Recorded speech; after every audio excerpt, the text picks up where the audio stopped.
আপন চাচার পিরিতিতে স্বামী মারে নিজের হাতে, ৬ লক্ষ টাকা কাবিন করিয়া বাইস্তা বউকে করলো বিয়া। কবিতাটা ছিল এরকম: গিন্নি কান্দে বহলে চোখের জলে বিজয়া সুলখানি, আগের মতো খাও না কেন আমার হাতের পানি, কেন ভাত খাইতে তোমার পাতে বসাও হাত ধরিয়া,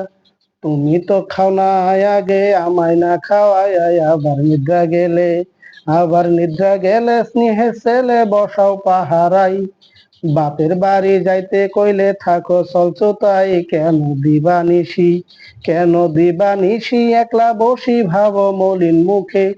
ইহা কিন্তু সহে না আমার পুরা এই গো বুকে, তোমার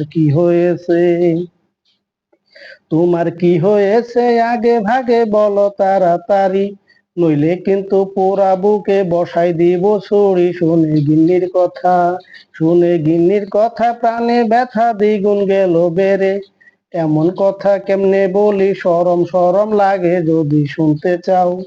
যদি শুনতে চাও কপাট দাও নিভাও ঘরের বাতি,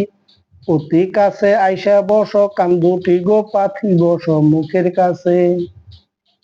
বসো মুখের কাছে ফিসফিসিয়ে বলবো কিন্তু হাই, ডান কানেরও কথা যেন বাম কানে না যায়, যদি শরম লাগে আগে ভাগে বলতে কইরো মানা, মধ্যে তনে করলাম শুরু আজ কবিতা বর্ণনা, স্বামী কালাচান ভাগ্যবান করেছে খোদাই,